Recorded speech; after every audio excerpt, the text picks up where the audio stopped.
నమస్తే అండి. మరి ప్రస్తుతం చూస్తున్నాం రాష్ట్రంలో కూటమి అధికారంగా వచ్చి 100 రోజులు అయితే పూర్తయింది. 100 రోజుల చంద్రబాబు నాయుడు పనితీరు అనేది ఎలా అనిపించింది? అసలు ఏం చెప్తారు? ఈ 100 రోజుల పరిపాలన అనేదండి గత 5 సంవత్సరాల క్రితము చూసుకున్న దానికి ఇప్పుడు చూసుకున్న దానికిను జగన్మోహన్ రెడ్డి 5 సంవత్సరాల్లో చేయలేని పనులు ఒక 100 రోజుల్లోనే చంద్రబాబు గారు చేశారండి. ఇవి ఏంటంటే మెయిన్ ఆయన రాగానే ప్రమాణ స్వీకారం చేయగానే డిఎస్సి పెట్టారండి. మరి పెన్షను 4000 చేస్తానని ఆ 4000 చేసి ఒక్క రోజులోనే వాలంటరీ వ్యవస్థ లేకుండానే సచివాలయ సిబ్బందితో 24 గంటల్లో ఇప్పించేశారండి. మరి ఇప్పుడు ప్రకృతి వైపరీత్యాలు వచ్చండి, ఫ్లడ్ వరద వచ్చింది, అకాల వర్షాలు వచ్చినప్పుడు ముసలోడు పెద్ద ఆయన అని జగన్మోహన్ రెడ్డి వాగుతుండేవాడు. మరి అలాంటి ముసలోడే పెద్ద ఆయనే మరి 74 సంవత్సరాల వయసులో కాళ్ళు పాదాలు పాసిపోయి నీళ్ళల్లో ఉండి ఆయన ఒక ఆహారము నిద్ర లేకుండా వరద బాధితుల్ని కాపాడుకుంటూ వచ్చి వాళ్ళకి తిండి బట్ట పసిపిల్లలకు పాలు బాలింతలకు కానివ్వండి గర్భిణీ స్త్రీలు కానీ ఎవరిని అడిగినా మాకు అసలు సహాయం చేయలేదనే మాట అనట్లేదండి. చంద్రబాబు గారి పరిపాలన బాగుంది. ఇదే జగన్మోహన్ రెడ్డి పరిపాలనలో అయితే మా అతలాకుతలం అయిపోయేవాళ్ళమో ఏమైపోయేవాళ్ళమో తెలియదని చెప్పి ప్రజలు చెప్పుకుంటున్నారండి. మరి ఇప్పుడు ఈ దేవాలయాలు తిరుపతి చూస్తేనండి ఎంత భ్రష్టు పట్టిచ్చేసాడంటే భారతీరెడ్డికి తెలుసండి. అది పంది కొవ్వుతో పెడుతున్నారు, చేపాయిలు కలుపుతున్నారు, ఇట్లాంటి దిక్కుమాలి అని కలుపుతున్నారని తెలుసండి. దర్శనానికి వెళ్ళి తిరుపతిలో దేవస్థానంలో ప్రసాదం పెడితేనండి ఆమె టిష్యూ పేపర్లో చుట్టి పక్కన ఉన్న అటెండర్కి ఇచ్చేసిందండి. ఆవిడకి తెలుసు మీరైతే తినకూడదు, దేవుడికి పెట్టాలా అలాంటి దిక్కుమాలి నైవేద్యాలన్నీ తయారు చేసి ఇంత దుష్ట పరిపాలన చేసి తిట్టిచ్చేవాడివి కదా దగ్గరుండి అందరు. నేను చంద్రబాబు పరిపాలన ఇలా ఉందనండి అలా ఉందనండి. మరి అప్పుడు వాగిన కుక్కలు మొరిగిన కుక్కలు అందరూ కొడాలి నాని, ఈ అంబటి రాంబాబు, ఈ జోగి రమేష్ వీళ్ళంతా ఏమయ్యారండి? పెనమలూరు నియోజకవర్గంలో అయితే ఎలక్షన్ జరుగుతుంటే జోగి రమేష్ కొడుకు వచ్చి నీ తల నరికి తీసుకెళ్తానన్నాడండి. ఇప్పుడు తల దించుకుంటున్నాడా నరికి తీసుకెళ్తున్నాడా? మరి వాడి అబ్బా ఎట్లా ఉన్నాడు అనేది కొంచెమైనా అర్థం అవ్వాలి. ఈ దుష్ట పరిపాలన ఎప్పుడు అంతమంది పోతుందో అని ప్రజలు ఎదురు చూశారు. అలాగే జరిగింది. 11 సీట్లతో సరిపెట్టుకున్నాడు. ఇక అసలు ప్రభుత్వమే రద్దు అయిపోతుంది, బర్తరఫ్ అయిపోతుందండి. నువ్వు అదే లడ్డూ పట్టుకెళ్ళి ప్రైమ్ మినిస్టర్కి ఒక ఫోటోను ఒక లడ్డూ పట్టుకెళ్ళి ఇచ్చేవాడివి. ఆయన తిని నీ పనులు సరిపోయేవారు. నువ్వు ఇప్పుడు చంద్రబాబు గారు ఢిల్లీ వెళ్తున్నాను అంటే నేను ఈ పని మీద వెళ్తున్నాను అని మీడియా ముఖంగా చెప్పి వెళ్తున్నారండి. నువ్వేనాడు ఢిల్లీ వెళ్ళినా చెప్పావా? అక్కడికి వెళ్ళి వచ్చి నాకు ఈ పని అడిగాను మోడీ గారిని అని చెప్పావా? చెప్పలా. అదే బాబు గారు అయితే నేను వెళ్ళాను, వీటి గురించి మాట్లాడాను, వీటి గురించి జరిగినాయి అని చెప్తున్నారు. రోడ్లు ఎంత బస్టు పట్టిచ్చేసావు. ఇప్పుడు రోడ్లు జరుగుతున్నాయి, వర్క్ జరుగుతుంది. పోలవరాన్ని ఎంత నాశనం చేసేసావు. అది వెళ్ళి చూస్తే ఇది అవుతుంది. అమరావతిని అంత ఇబ్బంది పెట్టావు, ఇప్పుడు బాగు చేస్తున్నారు. జంగిల్ క్లీన్ మొత్తం క్లీన్లు పెట్టుకొని బాగు చేస్తున్నారు. ముందు నువ్వు ఓడిపోయావు అనగానే అమరావతి రైతులైతే ఇంట్లో వసంతాలు జల్లుకొని క్షీరాభిషేకాలు చేసుకొని పాలు పొంగళ్ళు పెట్టుకున్నారు. నువ్వు పోయావు అంటే ఒక దరిద్రం వదిలిపోయింది అన్నట్టే. ఆంధ్రప్రదేశ్ నెత్తిన పాలు పోసావు. ఎంత దుర్మార్గంగా బ్రతికావో. ఇప్పుడు నీ దగ్గర ఒక్కళ్ళు కూడా ఉండట్లేదు. ఎందుకు ఉండట్లేదు? ఎలాంటి జీవితం గడిపావు? నువ్వు ఉండకపోవడానికి కారణం ఏంటి? వీళ్ళంతాను నీ పద్ధతి నచ్చల. ఇప్పుడు అంతమంది ఆడపిల్లలు ఇదయ్యారు.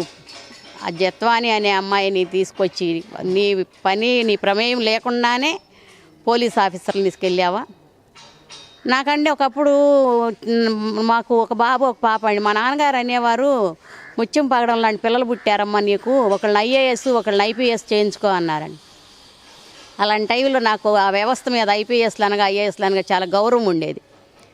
ఇప్పుడు ఈ జత్వాని సమస్య హిందీ బాంబే అమ్మాయిని తీసుకొచ్చి ఇలా చేశారన్నాక పోలీస్ వ్యవస్థ అంటేనే పోలీసులు అంటే గౌరవమేను, కానీ పోలీసులు ఇంత దిక్కుమాలిన దాష్టికానికి పాల్పడతారా అని సిగ్గేస్తుందండి.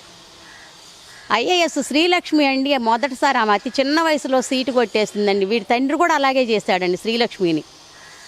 వీళ్ళు ఎందుకు పెద్ద పెద్ద ఆఫీసర్లని ఐఏఎస్లని ఐపీఎస్లని పెట్టుకుని వాళ్ళని భయపెట్టి భయభ్రాంతులు చేసి చండాల పనులు చేయించుతున్నారండి.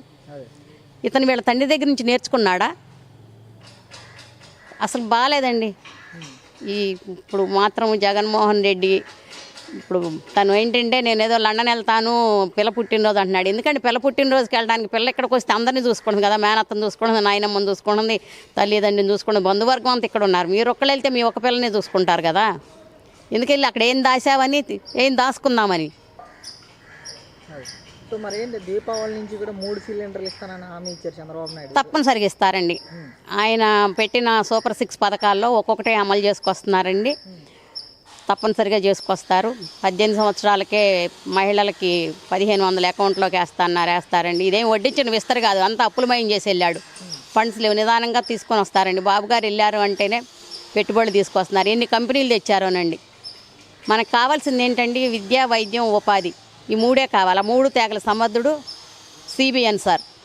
ఇప్పుడు కొత్త మద్యం పాలసీ కూడా అమలు చేయబోతున్నారు వచ్చే నెల నుంచి. జరుగుతుందండి, పెట్టేశారుగా, పోతుంది. జై బ్రాండ్ ఉంది కదా, దిక్మాల బ్రాండ్ పోతుందండి. వచ్చే నెల నుంచి వస్తుంది. గాంధీ జయంతి నుంచి అన్నీ మారిపోతాయండి. అక్టోబర్ 2 నుంచి అన్నీ అమల్లోకి వస్తాయండి నిదానంగాను. అంటే ఈరోజు వరద బాధితులకంటూ కూడా ఆర్థిక సహాయం అందజేయబోతున్నారు చంద్రబాబు నాయుడు గారు. చాలా వరకు చేశారండి. ఇప్పుడు రైతుకు కూడాను పంట పొలాలు అయ్యి మునిగిపోయినాయి. కొంత డబ్బు అనేది సెంట్రల్ గవర్నమెంట్ కేటాయిస్తుంది. ప్రకృతి వైపరీత్యాలు వచ్చినప్పుడు వాడండి వాటిని అని. అదే ప్రకృతి వైపరీత్యాలు వచ్చినప్పుడు వచ్చిన ఫండ్ అంతా ఏం చేశాడు జగన్మోహన్ రెడ్డి? చాలా వచ్చినాయి అప్పుడు కూడాను, ఎవరికి ఒక్కళ్ళకి ఇవ్వలేదు. ఇప్పుడు మరి బాగా చేస్తున్నాడు కదా బాబు గారు, బాగా చేస్తున్నారు. ఇంకా రైతులకి అది వేయాల్సినవి ఉన్నాయి. రైతులు పంటలు పోయినాయి వేస్తారు అంతా. ఇంకా రెవెన్యూ వాళ్ళంతా దాన్ని సర్వేలు చేసుకుంటూనే ఉన్నారు. ఎవరెవరి మునిగిపోయినాయి, ఎంత ఇవ్వాలి, ఏ పంట మునిగిపోయింది అని చేస్తారండి. తప్పనిసరిగా చేస్తారండి. సో మొత్తానికి 100 రోజుల పాలన మీద ఎలా అనిపించింది అసలు ఏంటి? చాలా బాగా అనిపించిందండి. ఇంకా ముందు కూడా బాగుంటుంది. చాలా అందరూ ఎవరిని కనుక్కున్న, ఒకప్పుడు మా దగ్గర జగన్మోహన్ రెడ్డిని పొగిడిన వాళ్ళే ఇవాళ చంద్రబాబు గారి ప్రభుత్వాన్ని మెచ్చుకుంటున్నారండి. ఎమ్మెల్యేలని కూర్చొనివ్వలేదండి. వరద వస్తేను ఒక్కొక్క ఎమ్మెల్యేని, ఒక్కొక్క కలెక్టర్ని, ఒక్కొక్క జాయింట్ కలెక్టర్ని, ఒక రెవెన్యూ ఎంఆర్ఓని ఎమ్మటేసుకొని మీరు ముందు వాళ్ళ దగ్గర చూడండి అన్నారండి. ఎవరిని కూర్చొనివ్వకుండా, నుంచొనివ్వకుండా ఆయన పని రాక్షసుడండి. చాలా పని చేపిస్తున్నారు ఆయన దగ్గర ఉన్న వాళ్ళని కూడాను. ఆయన అలా చేస్తున్నారు. పెన్షన్లు కూడా 1వ తారీఖే వచ్చేస్తున్నాయి అందరికీ. 4000 ఇస్తున్నారు. ఇప్పుడు బీసీలకు కూడా ఇస్తాను, 50 సంవత్సరాలకే ఎస్సీలకి బీసీలకి అన్నారు. అది కూడా తీసుకొస్తున్నారు. రేపు అక్టోబర్ 2 నుంచి దరఖాస్తులు పెట్టుకోమని చెప్పారు. అన్నా క్యాంటీన్లు మొదలు పెట్టారండి. అన్నా క్యాంటీన్లు తను అన్నా క్యాంటీన్లు ఉన్న అన్నా క్యాంటీన్లని తీసేసి సచివాలయాలని వాడి సొంత నిధులు కానీ వాడుకున్నాడండి. ఇప్పుడు మళ్ళీ అన్నీ అన్నా క్యాంటీన్లు అన్నీ వచ్చినాయండి, పెడుతున్నారు. 5 రూపాయలకి ఏమొస్తుందండి? టీ రాదండి 5 రూపాయలకి, పొట్ట నిండుతుంది. ఇప్పుడు రోడ్డు మీద స్ట్రీట్ బెగ్గర్ అనేవాడు కనపట్టలేదండి. వెళ్ళి అన్నా క్యాంటీన్లు తింటున్నాడు. అది వరకు సద్యానం ముందు పెట్టించుకెళ్ళినానంటే వచ్చేవాళ్ళు. ఇప్పుడు మేము 5 రూపాయలు ఇచ్చి వేడి వేడి అన్నం తింటామమ్మా అని వెళ్ళిపోతున్నారు. అన్నం పెట్టించుకెళ్ళడానికి కూడా రావట్లేదు.